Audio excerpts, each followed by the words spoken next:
তো 9 তারিখের পর থেকে আন্দোলন আমরা দেখতে পাচ্ছি, আপনারা পথে রয়েছেন ন্যায় বিচারের দাবি। এদিকে রাজ্য সরকারের দিক থেকে মূলত রাজ্যের শাসক দল, রাজ্য সরকার বললে ভুল হবে, রাজ্যের শাসক দল দিক থেকে এবং মহিলা বিধায়িকারা আপনাদের দিকে লাল চোখ দেখাচ্ছে এবং একজন মহিলা বিধায়িকা তিনি আপনাদের বিরুদ্ধে নানা রকম পুলিশের মন্তব্য গতকালকে ছুড়ে দিয়েছেন। কীভাবে দেখছেন এই পরিস্থিতিতে এই ধরনের মন্তব্য? দেখুন, পরিস্থিতিটা তো খুব কঠিন পরিস্থিতির মধ্যে দিয়ে আমরা যাচ্ছি। এবার কেউ যদি পার্সোনালি কোনো মন্তব্য করে থাকে সেটা তার পার্সোনাল ইন্টারেস্টে বা তার দায়িত্ব হচ্ছে তার নিজস্ব, সে ব্যাপারে আমি কোনো কমেন্ট করতে চাই না। কারণ আমরা নিজেরা জানি আমরা কী উদ্দেশ্যে যাচ্ছি, তার কারণ আমরা যে হিউজ নাগরিক থেকে সাপোর্ট পাচ্ছি, সব স্তরের মানুষের সাপোর্ট, অল ওভার ওয়ার্ল্ডের সাপোর্ট। তো সেখানে কে কোন মহিলা কি কমেন্ট করলো সেটা নিয়ে আমাদের কিছু এসে যায়, সেটা তার সম্পূর্ণ নিজস্ব দায়িত্ব, তার বক্তব্যের দায়িত্ব তিনিই বহন করুন, আমাদের তো কিছু বলার নেই। রাজ্যের মহিলা মুখ্যমন্ত্রী, তিনি স্বাস্থ্যমন্ত্রী একজন, এবং এই রকম মন্তব্য থেকে উঠে আসার পরেও আপনারা কি আশা করেন না যে মুখ্যমন্ত্রী তিনি পদক্ষেপ নেবেন বা স্বাস্থ্যমন্ত্রী? আশা তো অবশ্যই করি যে তিনি নিশ্চয়ই কোনো পজিটিভ পদক্ষেপ নেবেন, তার দিক থেকে নিশ্চয়ই নিচ্ছেন, আর আমাদের দিক থেকে তো আমরা সবসময় চাইব এবং আমরা ন্যায় বিচার নিয়েই ছাড়ব। গতকালকে আমরা দেখলাম আপনারা মেরুদণ্ড গিফট করলেন কলকাতা পুলিশের নগরপালকে।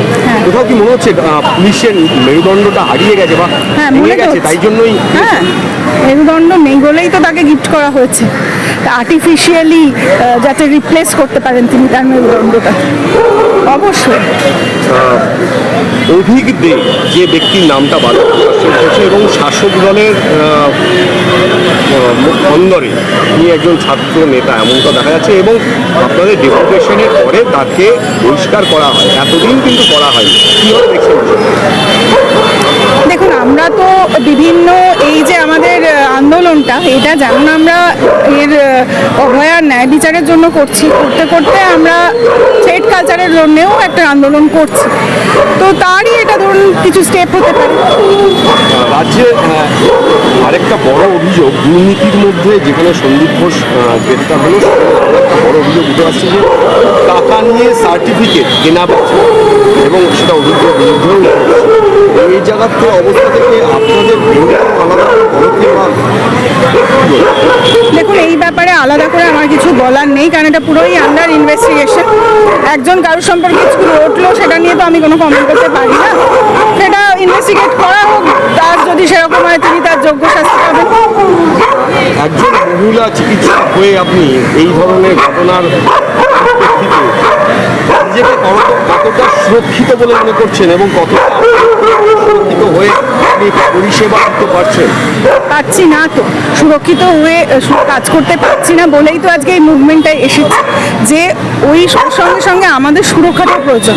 আমরা এভাবে যে নিঃস্বার্থভাবে দিনের পর দিন সার্ভ করি মানুষের জন্য, আমাদের কাজ করছি, সেখানে আমাদের সুরক্ষা না পেলে তো আমরা করতে পারবো না।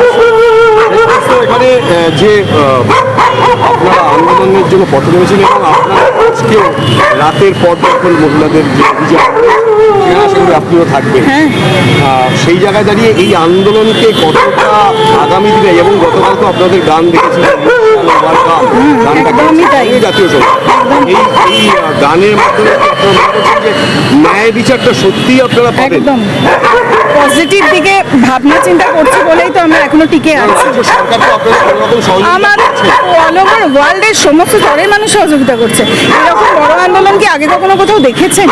আমি অন্তত তো দেখিনি এখনো পর্যন্ত, অনেক মানুষই দেখে, তো এতজনের সাপোর্ট আছে, আমাদের ভাবনা কি কি পদক্ষেপ থাকবে আগামী দিনে? আর কোনো আগে তো কালকের আমরা সিবিআই এর রিপোর্টস এবং সুপ্রিম কোর্টের শুনানির দিকে তাকিয়ে আছি, পজিটিভলি তাকিয়ে আছে, তার উপরে ডিপেন্ড করছে নেক্সট পদক্ষেপ কী হবে।